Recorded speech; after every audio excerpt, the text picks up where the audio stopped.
Hello, good afternoon, everyone.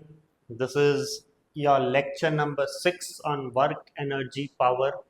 हमने जो है बहुत कुछ पढ़ लिया ये चैप्टर में। वर्क भी ख़त्म हो चुका है, एनर्जी भी और पावर भी, प्लस हमने कन्वर्जन्स एंड ऑल भी जान लिया है। ठीक है, ये एक लास्ट लेक्चर है जिसमें हमने पढ़ना है कंजर्वेशन ऑफ एनर्जी। ठीक है, law of conservation of energy, pendulum में कैसा होता है, फ्रीली फॉलिंग बॉडी अगर हो तो वो कैसा होता है, कैसे जो है आपके टोटल एनर्जी कांस्टेंट रहेंगे। ठीक है, वो चीज़ के बारे में हम लोग को ये वाले लेक्चर में पढ़ना है। तो शुरू करते हैं।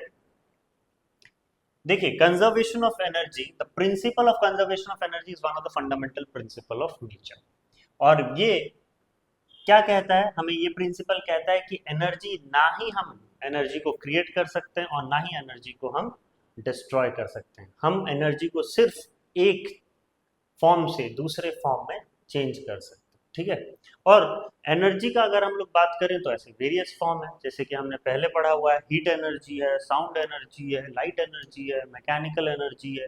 ठीक है, वैसे बहुत सारे फॉर्म हैं एनर्जी के। ठीक है, तो when there is a transformation of energy from one form to another, the total energy always remain the same. ठीक है, तो यहाँ पर वो कहने का मतलब वो है कि अगर हम एक एनर्जी से दूसरे एनर्जी पे कन्वर्ट हो रहे हैं या ट्रांसफॉर्म हो रहे हैं, राइट, तो इससे क्या हो रहा है, देखिए हम ट्रांसफॉर्म तो हो रहे हैं लेकिन एनर्जी कभी भी ना कुछ नया बन रहा है और ना ही जो एनर्जी है हमारे पास वो डिस्ट्रॉय हो रहा है। ठीक है, कंजर्वेशन ऑफ एनर्जी वही बोलता है, लेकिन उसके लिए हमें क्या करना चाहिए, कुछ आउटसाइड फोर्स को नेग्लेक्ट करना है या फिर नेग्लिजिबल मान लेना है, राइट। तो फिर ये स्टेटमेंट बिल्कुल सही है। और अगर मैकेनिकल एनर्जी का बात करें तो वो क्या है, काइनेटिक एनर्जी और पोटेंशियल एनर्जी दोनों का sum. Okay, the total mechanical energy, ठीक है, the total mechanical energy is equal to sum total of kinetic energy plus potential energy. तो K plus U remain constant in the absence of all kind of frictional force. अगर हम लोग इसको मान लें कि हमारे यहाँ फ्रिक्शनल फोर्स नहीं है, नेग्लिजिबल मान लें या एब्सेंट मान लें या नेग्लेक्ट कर लें, तो हमारा K प्लस यू जो है हमेशा से कांस्टेंट रहेगा। आप कोई सा भी पॉइंट लीजिए, सबसे ऊपर लीजिए या बीच में लीजिए या पूरे ग्राउंड से लग के लीजिए, ठीक है, आपके एनर्जी के वैल्यू वही रहेगा जो होना चाहिए। ठीक है,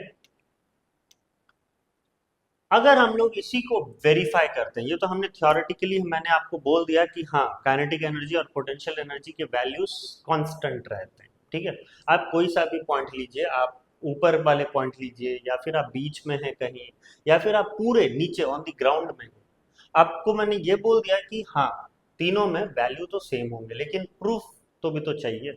हाँ, हम ऐसे तो नहीं बोल सकते हैं फिजिक्स में कि ये चलो चीज़ है, सभी चीज़ का क्या है, एक्सप्लेनेशन है हमारे फिजिक्स में। तो सपोज अगर हम लोग एक मास m ले रहे हैं that is freely falling freely under gravity from height h। ठीक है, सपोज हम एक मास ले रहे हैं, राइट, ये मास m है और वो नीचे गिर रहा है, ठीक है, थ्रू अ हाइट क्या, h। Okay, above the ground position a, ये वाला पोजीशन है a। ठीक है, as the body falls down it potential energy will be changing into kinetic energy. यहाँ पर तो देखिए u तो जीरो है, ठीक है, u अगर जीरो है तो ऑब्वियसली आपका काइनेटिक एनर्जी क्या होगा, जीरो होगा। ठीक है, राइट, वेलोसिटी अगर है ही नहीं तो काइनेटिक एनर्जी कैसे होगा, काइनेटिक एनर्जी तो मोशन वाले एनर्जी है।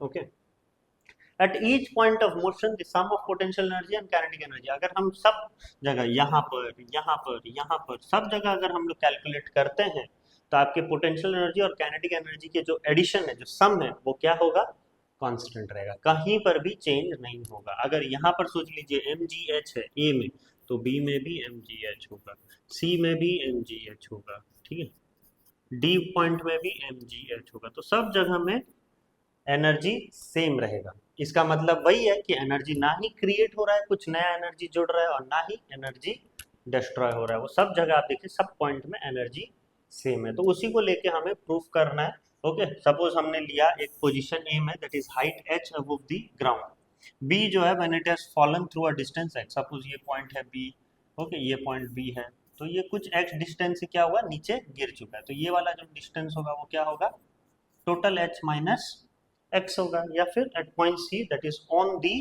ग्राउंड और जस्ट अबोव दी ग्राउंड, जिसका जो डिस्टेंस होगा ग्राउंड और ये सी पॉइंट का सोच लो नेग्लिजिबल होगा। मैं आपको दिखाता हूँ यहाँ पर, देखिए ये वाला, ये पॉइंट में है, ठीक है, जो लगभग आप मान लीजिए वो ग्राउंड में ही है, लेकिन ग्राउंड में वैसे है नहीं, वो जस्ट अबोव द ग्राउंड, इतना कम डिस्टेंस है ताकि आप उसको नेग्लेक्ट कर सकते हो। तो यहाँ पर देखिए एक मास है, ये m है उसका मास, ओके, वो नीचे गिर रहा है, कितना डिस्टेंस गिर चुका है, वो x डिस्टेंस गिर चुका है b में। अगर b में हम लोग कैलकुलेट करते हैं तो वो कितना नीचे आ चुका है, x डिस्टेंस नीचे आ चुका है, और कितना जाना है उसको, h माइनस एक्स होगा, राइट। तो यही हम लोग देखते हैं क्या होगा अगर पोजीशन वाइज हम लोग देखें, एट पोजीशन ए हम लोग देखें, ठीक है, एट ए तो आपको पता है कि उसके कुछ वेलोसिटी नहीं है, u is equal to zero है, तो अगर u is equal to zero है तो काइनेटिक एनर्जी भी क्या होगा, is equal to zero, kinetic energy भी जो है इज इक्वल टू जीरो होगा। और आपका पोटेंशियल एनर्जी क्या होगा, एट हाइट h है वो, ठीक है, एट हाइट h है, तो पोटेंशियल एनर्जी क्या होगा, mg h, ठीक है, पोटेंशियल एनर्जी हो जाएगा आपका mg h, okay, potential energy आपका mg h होगा। लेकिन अगर हम लोग पॉइंट B में देखें, एट पॉइंट B, ठीक है, at point B, at point B अगर हम लोग देख रहे हैं तो देखिए आपका तो डिस्टेंस जो आपका सोच लीजिए काइनेटिक एनर्जी, यहाँ पर अब वेलोसिटी तो मूव हो चुका है, u जो जीरो था वो अब कुछ वेलोसिटी हो चुका है वो, राइट, वो अब नीचे गिर रहा है, तो कुछ वेलोसिटी होगा, वो हमें निकालना है, क्या होगा ये वेलोसिटी करके, ओके। हमें पता है कि काइनेटिक एनर्जी का फॉर्मूला क्या होता है, हाफ mv स्क्वायर, ठीक है, हाफ mv स्क्वायर जो है काइनेटिक एनर्जी का फॉर्मूला होता है, और पोटेंशियल एनर्जी का फॉर्मूला क्या होता है, mg h, ठीक है, mg h होता है। तो अगर हम लोग यहाँ पर देखते हैं, यहाँ पर ये वाला फॉर्मूला लगाते हैं, एक इक्वेशन आपको पता होगा, v square minus u square is equal to 2as, पता है आपको ये वाला इक्वेशन।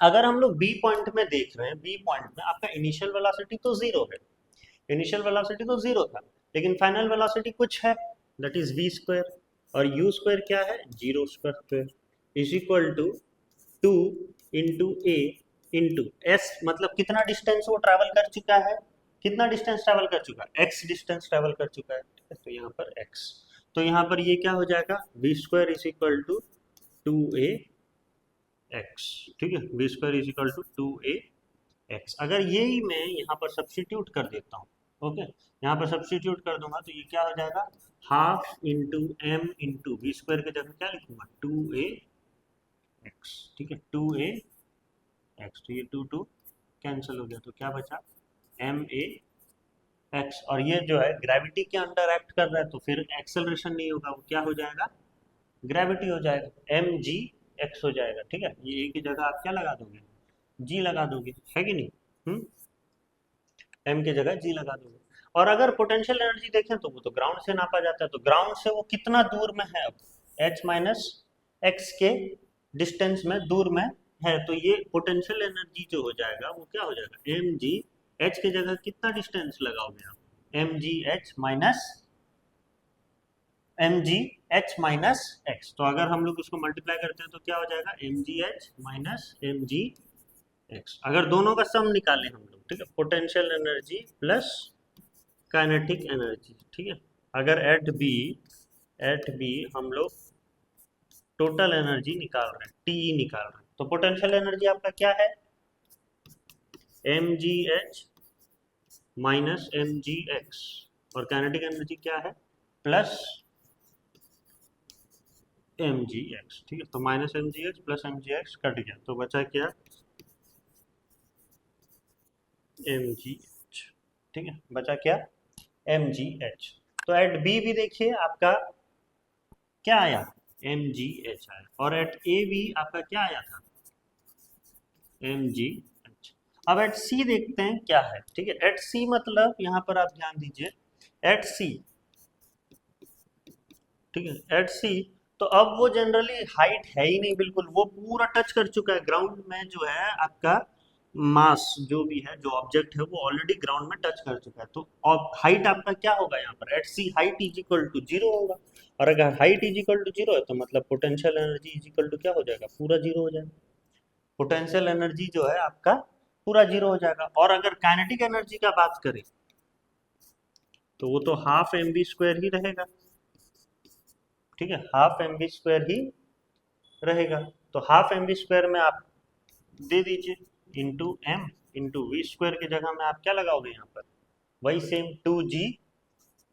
अब वो x लगा रहे थे यहाँ पर, ठीक है, यहाँ पर आप क्या लगाओगे, पूरा h डिस्टेंस वो ट्रेवल कर चुका है, ठीक है, पूरा h डिस्टेंस ट्रेवल कर चुका है, तो v स्क्वायर की जगह क्या लगाओगे, टू जी एच। जैसे यहाँ पर v स्क्वायर की जगह क्या लगाया था आपने, टू जी एक्स लगाया था, क्योंकि उसने x डिस्टेंस ट्रेवल किया था। अब तो वो पूरा कितना डिस्टेंस ट्रेवल कर चुका है, h डिस्टेंस ट्रेवल कर चुका है, तो टू जी एच। अब टू टू कट गया तो क्या बचा, एम जी एच। तो एट सी बी पॉइंट क्या है, एम जी एच है। तो आप देखिए कहीं पर भी एट पॉइंट ए देखिए, बी देखिए या सी देखिए, सब में आपका जो वैल्यू है वो क्या है, एम जी एच ही है। मतलब आपका एनर्जी ना घट रहा है ना बन रहा है। तो दस फ्रॉम इक्वेशन, अगर मैं उसको इक्वेशन दे देता हूँ ए में, ये सोच लीजिए इक्वेशन वन, एट बी जो है आपका इक्वेशन टू, और एट सी जो है आपका इक्वेशन नंबर थ्री।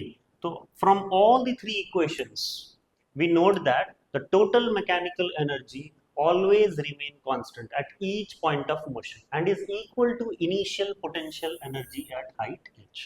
इसका कहने का मतलब क्या है कि हम तीनों इक्वेशन देखें, इक्वेशन वन, इक्वेशन टू और इक्वेशन थ्री, क्या आपको कहीं पर भी चेंज नजर आया, नहीं।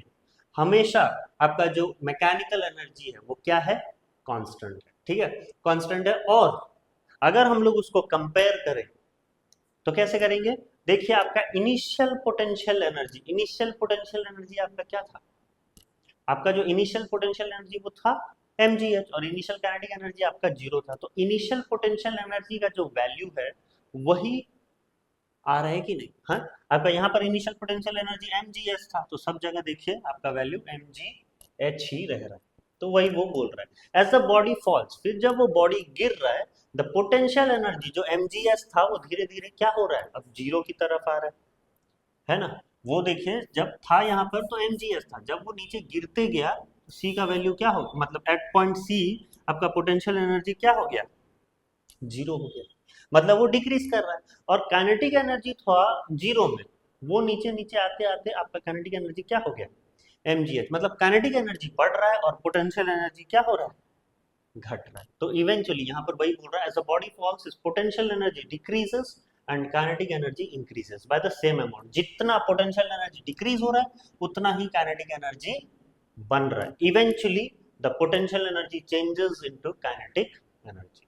और लास्ट में हमें देखने को मिलता है इवेंचुअली, मतलब फाइनली आपको ये देखने को मिलता है कि पूरा का पूरा पोटेंशियल एनर्जी जो है वो कन्वर्ट हो चुका है किस पे, काइनेटिक एनर्जी में, क्योंकि पोटेंशियल एनर्जी था mgh, और एंड में आप देख रहे हो तो काइनेटिक एनर्जी है mgh, मतलब पूरा का पूरा क्या हो गया, चेंज हो गया। तो हम इससे ये चीज बोल सकते हैं कि kinetic energy of a body on reaching the ground is equal to the initial potential energy at height. तो इससे हम ये साबित कर लिए कि जो काइनेटिक एनर्जी है हमारा, वो हम नीचे आते आते आते आते क्या हो गया, वो हमारा पोटेंशियल एनर्जी के समान हो गया। इनिशियल पोटेंशियल एनर्जी जो था वो मेरा फाइनल काइनेटिक एनर्जी बन गया, ठीक है। तो यहाँ पर एक चीज याद रखिएगा, initial potential energy is equal to final kinetic energy, ये वो चीज बोल रहा है, ठीक है, याद रखिएगा। इसमें क्वेश्चंस आते हैं, न्यूमेरिकल्स भी आते हैं। तो सिमिलरली अगर ये तो देखिए नीचे आने का बात हुआ, अगर वही चीज अगर हम लोग कोई चीज ऊपर फेंक रहे हैं, similarly when a body is thrown vertically upward under gravity, its initial kinetic energy will change to final potential energy, चीजें उल्टा हो जाएगा। ओके, तो यहाँ पर जैसे जब नीचे फेंक रहा था तो इनिशियल वेलोसिटी आपका मतलब जो पोटेंशियल एनर्जी था वो mgh था, और काइनेटिक एनर्जी जीरो था। लेकिन जब अगर मैं ऊपर से कोई चीज फेंक रहा हूँ, सॉरी हाँ, नीचे से अगर कोई चीज मैं ऊपर फेंक रहा हूँ तो आपका पोटेंशियल एनर्जी क्या होगा, जीरो होगा, और काइनेटिक एनर्जी कुछ होगा, दैट इज mgh होगा, ठीक है। ये हम लोग बताऊंगा, मैं आपका एक टेबल है।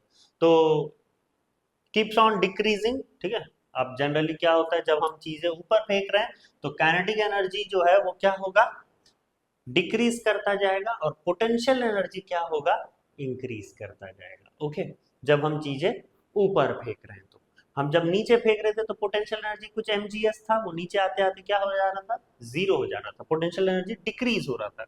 लेकिन जब हम चीजें ऊपर फेंक रहे हैं तो पोटेंशियल एनर्जी धीरे धीरे धीरे धीरे करके बढ़ता जाएगा। ओके, तो when the body reaches the highest point, जब वो सबसे ऊपर पहुंच जाएगा, highest point, whole of its initial kinetic energy has changed into potential energy and the body momentarily comes to rest। आप कोई भी चीज, एक पत्थर फेंकिए, ऊपर फेंकिए, ठीक है, तो वो मैक्सिमम ऊपर जाता है, फिर एक समय के लिए at least for some milliseconds वो क्या होता है, रेस्ट में आता है। फिर ग्रेविटी के अगेंस्ट वो फिर नीचे तो आएगा ही, आप कोई भी चीज ऊपर फेंको तो वो नीचे आएगा ही, लेकिन कुछ समय के लिए ऊपर, कुछ समय के लिए वो रेस्ट में होगा। तो जो वो समय का बात मैं बोल रहा हूँ, वहां पर क्या होगा, जो आपका हाईएस्ट पॉइंट जो है, वहां पर क्या होगा, पूरा का पूरा काइनेटिक एनर्जी जो है बदल जाएगा किस पे, पोटेंशियल एनर्जी पे, क्योंकि तब वेलोसिटी होगा नहीं तो काइनेटिक एनर्जी जीरो हो जाएगा और पोटेंशियल एनर्जी कुछ हो जाएगा, क्योंकि बॉडी आपकी क्या आ जाएंगी, रेस्ट में। लेकिन एट दिस इंस्टेंट, वही टाइम पर, the body is still under the influence of force of gravity, so the body starts falling down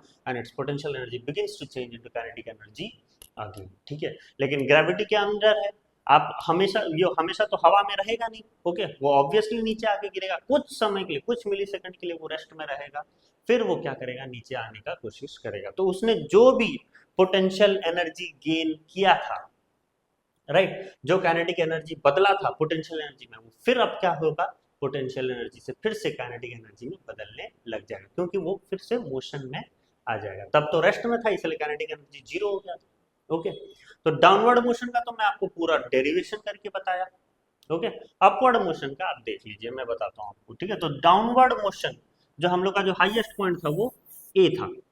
ए में हमारा काइनेटिक एनर्जी क्या था, जीरो था, और आपका पोटेंशियल एनर्जी क्या था, mgh था, क्योंकि वो रेस्ट में था, क्योंकि वो रेस्ट में था। जब एट मिडिल पॉइंट बी में अगर देखें तो काइनेटिक एनर्जी जो है जीरो से आधा हो गया होगा। सपोज ये 100 है, तो जीरो से कितना आ जाएगा, 50 आ जाएगा, और ये जो 100 है वो 100 से कितना हो जाएगा, 50 हो जाएगा, मतलब डिक्रीज हो रहा है। ओके, और अगर मैं नीचे ग्राउंड सी में देखूं तो ग्राउंड सी में पूरा का पूरा काइनेटिक एनर्जी क्या हो जाएगा, 100 हो जाएगा, और पोटेंशियल एनर्जी जीरो हो जाएगा, क्योंकि दोनों को अगर आप ऐड करते हो, ठीक है, तो आपको तीनों केसेस में क्या दिखेंगे, mgh mgh mgh ही दिखेंगे, ठीक है। लेकिन अगर मैं अपवर्ड मोशन का बात करूं, मतलब कोई चीज अगर मैं ऊपर फेंक रहा हूं, तो यहाँ पर देखिए ग्राउंड सी जो है सबसे नीचे होगा, ग्राउंड सी जो है, सी पॉइंट जो है सबसे नीचे है, और यहाँ पर आपका क्या होगा, काइनेटिक एनर्जी होगा, लेकिन पोटेंशियल एनर्जी तो जीरो होगा, क्योंकि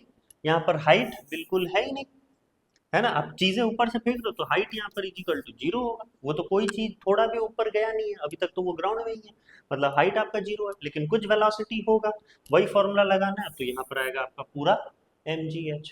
अब जब मिडिल पॉइंट में चला जाएगा तो दोनों बढ़ जाएंगे, पोटेंशियल एनर्जी आधा होगा और काइनेटिक एनर्जी आधा होगा। लेकिन जब हाईएस्ट पॉइंट ए में पहुंच जाएगा, जब हाईएस्ट पॉइंट ए में पहुंच जाएगा, तो पूरा का पूरा बॉडी आपका क्या आ जाएगा, थोड़े समय के लिए रेस्ट में आ जाएगा, और अगर रेस्ट में आ गया तो काइनेटिक एनर्जी क्या हो जाएगा, जीरो, क्योंकि वेलोसिटी जीरो है, और आपका पोटेंशियल एनर्जी क्या हो जाएगा, mgh हो जाएगा। तो यहाँ पर भी अगर तीनों केस को आप प्लस करोगे तो देखिएगा तीनों केस में क्या आएगा, mgh आएगा। इससे ये साबित हुआ कि initial kinetic energy is equal to final potential energy, और अगर फाइनल काइनेटिक एनर्जी का बात करें तो वो is equal to initial potential energy हो जाए, राइट।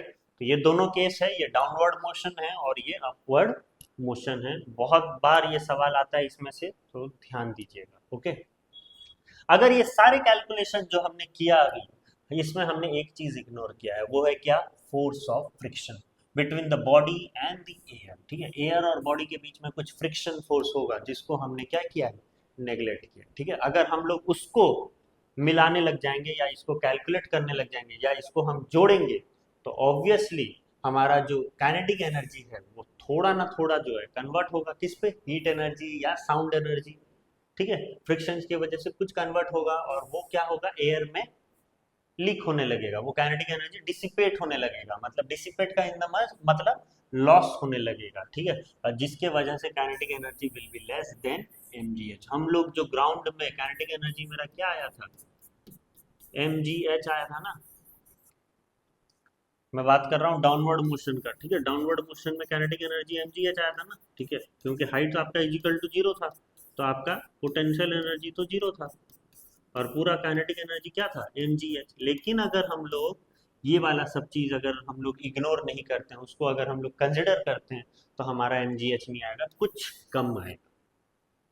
जो law of conservation of energy नहीं बोलता है, बोलता है कंजर्वेशन ऑफ एनर्जी क्या बोलता है कि हमेशा हमारा एनर्जी सेम रहेगा। तो हमें ये चीजों को थोड़ा इग्नोर करना होगा, नेग्लेक्ट करना होगा, ठीक है। The conservation of mechanical energy is therefore strictly valid. वो सिर्फ और सिर्फ वैलिड कब है, only in the absence of external force such as friction due to air, ठीक है। तो आपका ये कंजर्वेशन ऑफ एनर्जी तभी वैलिड होगा जब आपका क्या होगा, फ्रिक्शन को आपको क्या करना है, नेग्लेक्ट करना है। जब आप फ्रिक्शन को नेग्लेक्ट करोगे तब आप ये law of conservation of mechanical energy लगा सकते हो। अब ये वाला देखिए, ये एक फिगर है जो आपको समझना है, ठीक है। अगर ये सोचिए, ये हमारा h is equal to zero है, ठीक है, ये हमारा h is equal to zero है, और ये हम लोग का h इज इक्वल टू क्या है, mgh, ठीक है, h is equal to mgh। और जब हम हाइट, पूरा हाइट में आ जाते हैं, जब h इज इक्वल टू पूरा h हो जाएगा, ओके, तो आप एक चीज ध्यान दीजिएगा, तब जब जीरो है, हाइट आपका जीरो है, मतलब पोटेंशियल एनर्जी आपका क्या होगा, जीरो होगा, ओके। और हाइट जब h आता जाएगा तो पोटेंशियल एनर्जी क्या हो गया, mgh में बदल गया, है ना। और काइनेटिक एनर्जी जब h is equal to zero था, जब h is equal to zero था, तो पोटेंशियल एनर्जी तो आपका जीरो था, पोटेंशियल एनर्जी जीरो था, लेकिन वो क्या था, काइनेटिक एनर्जी आपका क्या था, mgh। वो जैसे ही हम लोग हाइट h में पहुंचे, तो हमारा काइनेटिक एनर्जी क्या हो गया, जीरो हो गया था, ठीक है। आप यहाँ पर चीजें देखिए, ओके, यहाँ पर क्या था देखिए, काइनेटिक एनर्जी h में क्या है, जीरो है, लेकिन पोटेंशियल एनर्जी क्या है, mgh है। लेकिन जब हम जीरो में आ गए, height above the ground zero, ground C में अगर आ गए, तो हमारा काइनेटिक एनर्जी जो है बढ़ के mgh हो गया, लेकिन पोटेंशियल एनर्जी क्या हो गया, mgh से जीरो घट गया, ठीक है। तो यहाँ पर वही चीज है, देखो काइनेटिक एनर्जी यहाँ पर देखो घट रहा है, और पोटेंशियल एनर्जी आपका क्या हो गया, बढ़ गया, है ना। यहाँ पर आप ये डाउनवर्ड मोशन को नहीं देख के अपवर्ड मोशन को देखो, तो काइनेटिक एनर्जी क्या हो रहा है, mgh से जीरो घट रहा है, और ये क्या हो रहा है, जीरो से mgh बढ़ रहा है, ठीक है। पोटेंशियल एनर्जी देखो, पोटेंशियल एनर्जी आपका, लेकिन ये टोटल एनर्जी तो कांस्टेंट ही रह रहा है mgh, लेकिन पोटेंशियल एनर्जी जो है देखो बढ़ गया, और काइनेटिक एनर्जी जो है वो क्या हो गया, कम हो गया, ठीक है। ये अपवर्ड मोशन का अगर बात किया जाए, ठीक है, अपवर्ड मोशन का बात है, energy with the height above the ground, okay. h is equal to zero था, तो पोटेंशियल एनर्जी आपका जीरो ही होगा, यहाँ पर है। और जब हाइट h में पहुंच गया, तो पोटेंशियल एनर्जी mgh तक पहुंच गया। लेकिन आपका h जब जीरो था, तो काइनेटिक एनर्जी आपका क्या था, mgh था, लेकिन जब वो h में पहुंच गया, मतलब बॉडी रेस्ट में आ गया, तो काइनेटिक एनर्जी क्या होगी, जीरो में आ गई, ठीक है। तो ये क्रॉस साइन जो है बन गया, ओके। ये चीज आपको ध्यान से देखना है, ओके। तो ये डायग्राम बहुत जरूरी है, कभी आ सकता है, तो ये डायग्राम प्लीज जो है अच्छे से एक बार देख के जाइएगा, समझ जाइएगा बस, ठीक है। आपको बस यही बोलना है कि अगर h आपका जीरो है, तो h जीरो है, मतलब पोटेंशियल एनर्जी आपका जीरो होगा, इसलिए जीरो से स्टार्ट हुआ, और जब h तक पहुंच रहा है, तो आपका पोटेंशियल एनर्जी mgh हो रहा है। लेकिन जब height is equal to zero है, तो आपका ऑब्वियसली काइनेटिक एनर्जी तो कुछ तो वेलोसिटी होगा mgh, लेकिन जब height is equal to h में पहुंच जा रहा है, तो बॉडी आ जा रहा है क्या, रेस्ट में, और बॉडी रेस्ट में आ जा रहा है, तो वेलोसिटी जीरो हो जाएगा, तो काइनेटिक एनर्जी भी जीरो हो जाएगा, ठीक है। लेकिन आपका जो टोटल एनर्जी है वो कांस्टेंट रहेगा हमेशा, mgh ही रहेगा। ये है ये डायग्राम का मतलब, ओके। अगर हम लोग बात करें आपके application of principle of conservation of energy to a simple pendulum, अगर सिंपल पेंडुलम का बात करें, तो figure shows a simple pendulum suspended from a rigid support O, okay. तो यहाँ पर एक फिगर मैंने लिया हुआ है, आप यहाँ पर देख सकते हैं, ओ जो है आपका रिजिड सपोर्ट है, राइट, ओ जो है आपका रिजिड सपोर्ट है, और फिर इट इज रेस्टिंग पोजिशन, इस रेस्टिंग पोजिशन इज एट ए, ए जो है आपका रेस्टिंग पोजिशन है। When it is displaced to one side and then released, it swings from one side to other, reaching equal distance and equal height on either sides. अगर आप pendulum को ऐसा करके जा रहे हो तो वो देखो जितना यहाँ जाएगा उतना ही वहां आता है, ठीक है, फिर जितना यहाँ जाएगा उतना वहां आएगा, ऐसे करके लास्ट में ऐसा ऐसा ऐसा ऐसा ऐसा ऐसा ऐसा ऐसा ऐसा ऐसा करके यहाँ रुक जाएगा, ए में रुक जाएगा, है ना।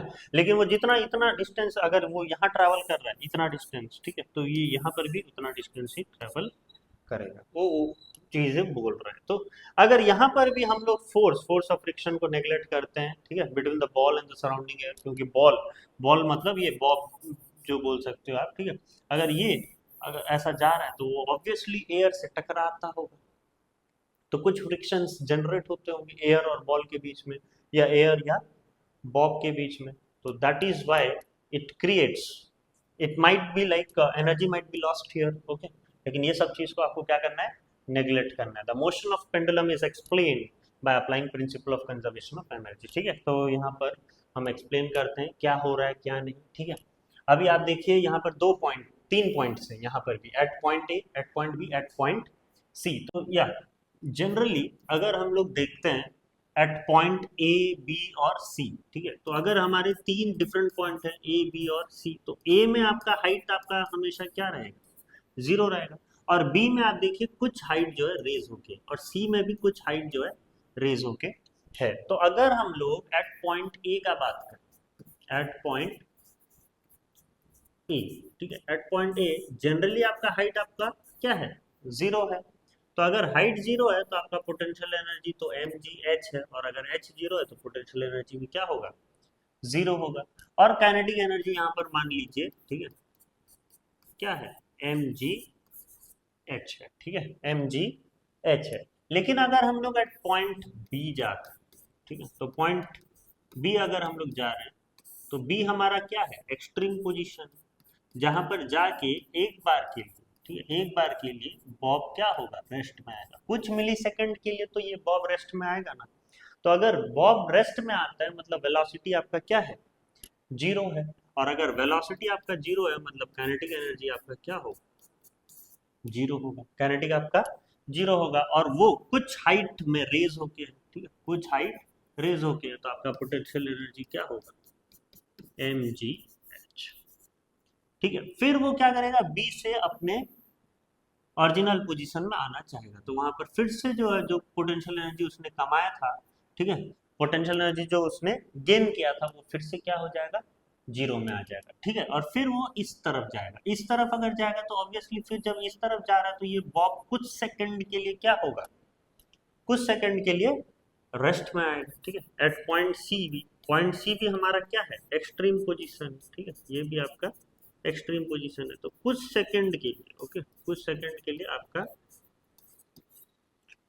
कुछ सेकंड के लिए वेलोसिटी 0 होगा, तो यहाँ पर भी काइनेटिक एनर्जी आपका क्या होगा, 0 होगा, और पोटेंशियल एनर्जी कुछ हाइट h के लिए रेज हुआ है, इसलिए पोटेंशियल एनर्जी क्या होगा, mgh, ओके। तो यहाँ पर अगर टोटल पॉइंट ए में अगर टोटल एनर्जी देखें तो क्या होगा, mgh होगा, ठीक है। अगर पॉइंट बी में देखें तो काइनेटिक एनर्जी 0 है, पोटेंशियल एनर्जी mgh है, तो यहाँ पर भी टोटल एनर्जी क्या होगा, mgh, ओके, यहाँ पर भी टोटल एनर्जी mgh होगा। और अगर पॉइंट सी में देखें भी तो काइनेटिक एनर्जी 0 है और पोटेंशियल एनर्जी mgh है, तो आपका टोटल एनर्जी, ठीक है, टोटल एनर्जी क्या होगा, mgh होगा, राइट। तो यही conservation of energy of mass कहता है कि अगर आप हर एक डायरेक्शन में देखें, हर एक पॉइंट में देखें, तो आपका एनर्जी सेम रहेगा, आपका एनर्जी कांस्टेंट रहेगा। तो यहाँ पर पॉइंट ए में भी mgh है, पॉइंट बी में भी mgh है, और पॉइंट सी में भी mgh है।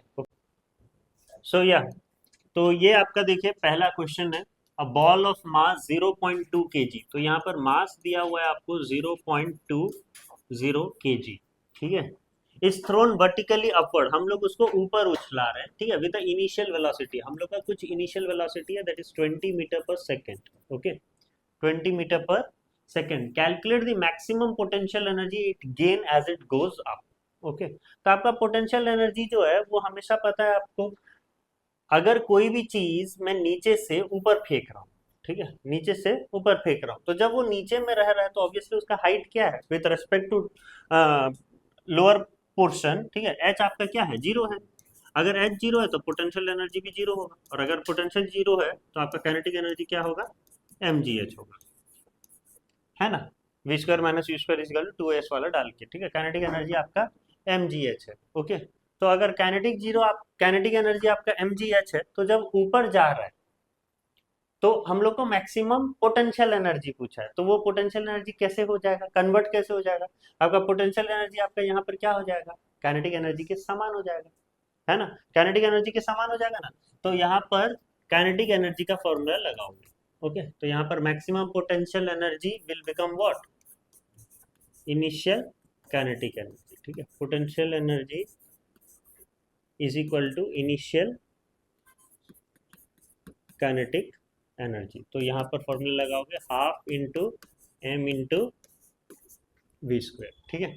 तो हाफ इंटू एम के जगह लगाओगे 0.2, मतलब 0.2 को कैसे लिखोगे, 2/10 इंटू 20 राइट। तो 2 इंटू 10 20 और 20 कट गया, ठीक है, तो 2 इंटू 20 कितना, 40 जूल, ये होगा आपका फॉर्मूला, ठीक है, 40 जूल। क्लियर, तो आपका वर्क डन जो है, ये सॉरी एनर्जी जो है वो क्या होगा, 40 जूल होगा, ठीक है। ये सवाल आ सकता है आपका 1 मार्क 2 मार्क में, राइट, टेस्ट में भी आया था ये वाला। दूसरा क्वेश्चन देखिए, a hydro electric power station take its water from a lake whose water level if 50 metre above the turbine. Okay, turbine से उसका जो वाटर लेवल है वो कितना ऊपर है, 50 मीटर ऊपर है। Okay, assuming an overall efficiency of 40%, ठीक है, हमें जो है 40% एफिशिएंसी देखने को मिल रहा है, बाकी सारा तो उड़ जा रहा है। Okay, overall efficiency of 40%, calculate the mass of water which must flow through the turbine each second, हर एक सेकंड में कितना पानी फ्लो करना चाहिए to produce a power output of one क्या है, 1 मेगावाट है, लिख लीजिए, ठीक है, 1 megawatt. Okay, to produce a power output of 1 megawatt, right. तो इसमें क्या दिया, कैसे हम लोग करेंगे, जो हमारा ये वर्क डन होगा, ठीक है, यहाँ पर जो वर्क डन होगा वो 40% एफिशिएंट है, मतलब 40% of M G H, 40% of क्या होगा यहाँ पर, एम जी एच होगा कि नहीं, 40% of M G H, so 40% मतलब 40/100 into M G H. M कितना है यहाँ पर, नहीं दिया है। ओके, जी कितना है, 10 ले लीजिए, मान के चलिए 10, और एच कितना है आपका यहाँ पर, एच कितना है, 50 मीटर। ओके, एच आपका 50 मीटर है। ओके, तो यहाँ से आप कैलकुलेट करके बताइए कितना, 0 0 गया, ये 10 और ये 10 गया, 4 इंटू 50 कितना, 200 एम। ओके, 200 एम होगा, राइट। और पावर इज इक्वल टू क्या होता है, power is equal to work done by time, power is equal to क्या, work done by time.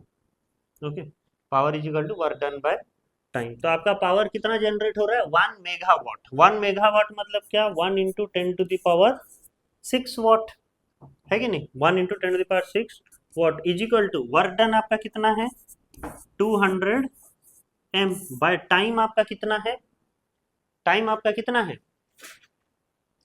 Time आपका 1 सेकेंड है। ओके, टाइम आपका 1 सेकेंड है, तो 200 M is equal to 1 into 10⁶, और m इज इक्वल टू क्या, 10⁶/200, 10⁶/200, और इसको आप कैसे लिखोगे, 10⁶ को 6 जीरो लगाओगे बाय 200, 2 जीरो गया, 2 जीरो यहाँ गया। ओके, काटने से पूरा ही चला जा रहा है। ओके, 2 जीरो यहाँ गया, तो आपका टोटल कितना बचा, 2 कितना यहाँ से 5000, एम निकाल रहे हो आप तो 5000 क्या होगा, केजी, ठीक है, मास निकाल रहे हो तो 5000 केजी होगा।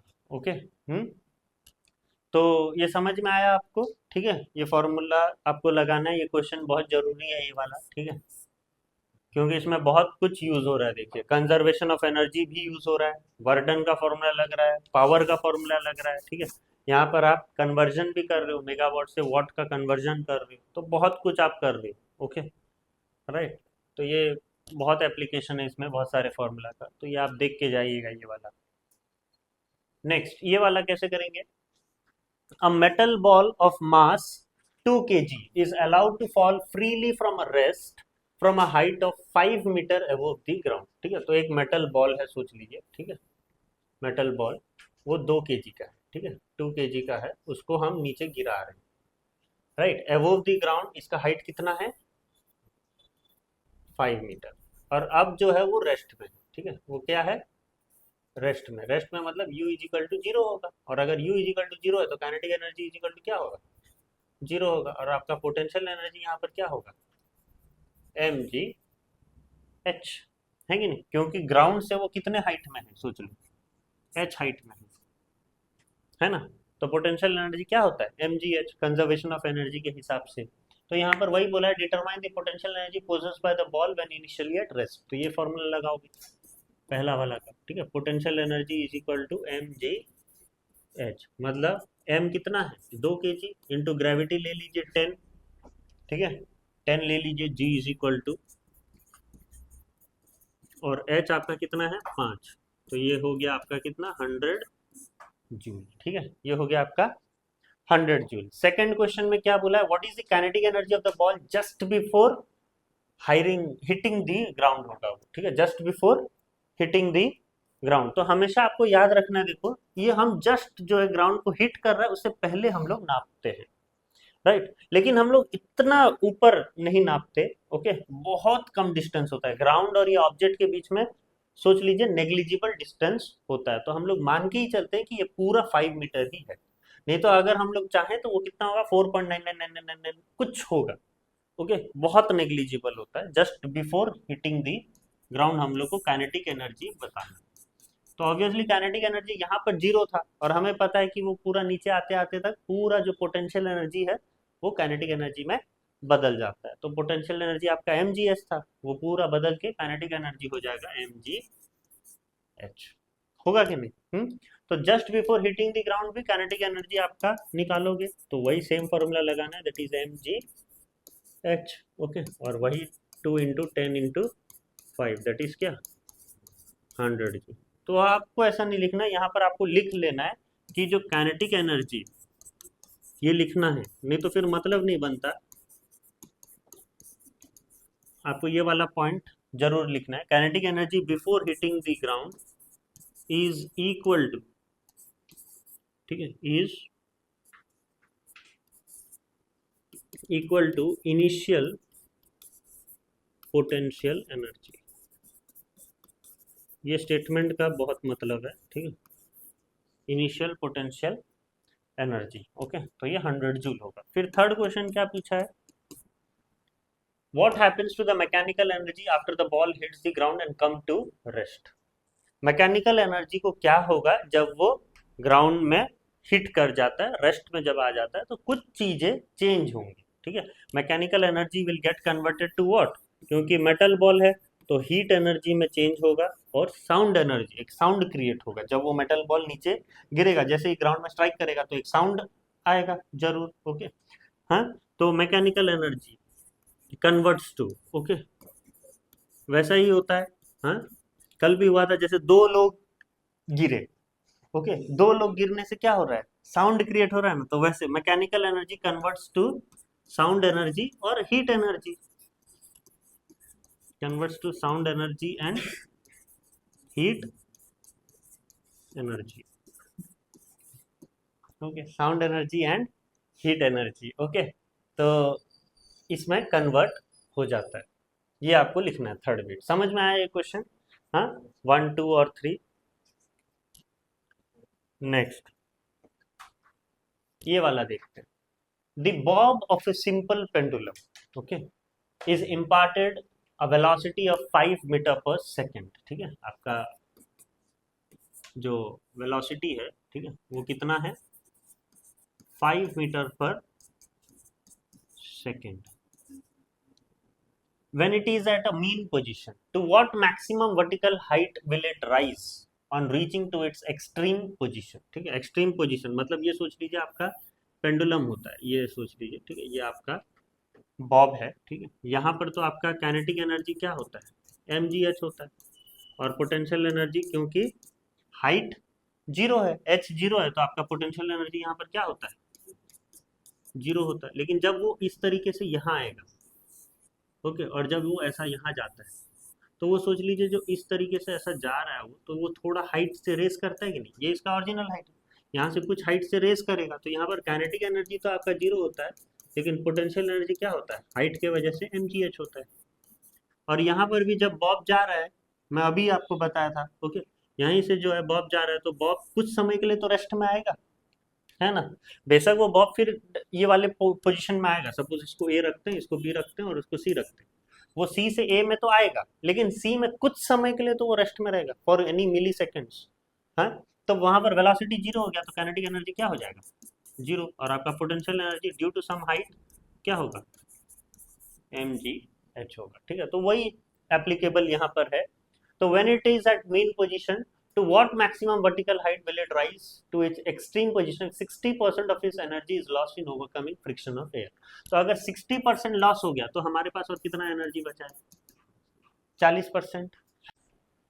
तो यहाँ पर वेलोसिटी 5 मीटर पर सेकेंड है, और आपका जो 60% है वो लॉस हो जा रहा है, वो बोल रहा है, ठीक है, 60% लॉस्ट इन ओवरकमिंग फ्रिक्शन, ठीक है। तो अगर 60% कम हो गया, ठीक है, 60% अगर लॉस्ट हो जा रहा है, तो हमारे पास और कितना एनर्जी बचा है, 40%, रिमेनिंग कितना है, 40%। और वो जनरली जो रिमेनिंग 40% है वो हमारे काइनेटिक एनर्जी होंगे, राइट। तो हमारा पोटेंशियल एनर्जी क्या है, at the extreme position potential energy क्या है, mgh। वो क्या होगा, 40% ऑफ काइनेटिक एनर्जी, 40% ऑफ क्या, काइनेटिक एनर्जी। तो mgh is equal to 40/100 into half mv²। v square की जगह आप लगाओगे क्या, 5 × 5, m और m तो कट जाएगा, g की जगह लगा दो 10, g को 10 ले लीजिए, तो 10h इज इक्वल टू, ये भी कट गया, राइट, 2 कितना जा, 2 जा, और 2 कितना जा, 5 जा, और 5 कितना जा, 5 कट गया, ओके। तो यहाँ पर क्या बचा, 5। तो h इज इक्वल टू कितना, 5/10, दैट इज 0.5। हाइट है तो क्या होगा यूनिट, मीटर, 0.5 मीटर, ओके। तो ये एक और जो है आपका कंजर्वेशन ऑफ एनर्जी के ऊपर था न्यूमेरिकल। तो वो सारे जो न्यूमेरिकल्स आज करवाया गया है वो थोड़ा देखिएगा, ओके। तो यही था आपका law of conservation of energy के ऊपर न्यूमेरिकल्स, राइट। इससे आपका ये चैप्टर जो है ख़त्म होता है, और हमने सारा चीज़ कवर कर लिया ये चैप्टर में। टोटल 6 लेक्चर्स हुए ये चैप्टर के, ओके। और फिर नेक्स्ट हम लोग क्या है, मशीन स्टार्ट करने वाले हैं, राइट। Thank you.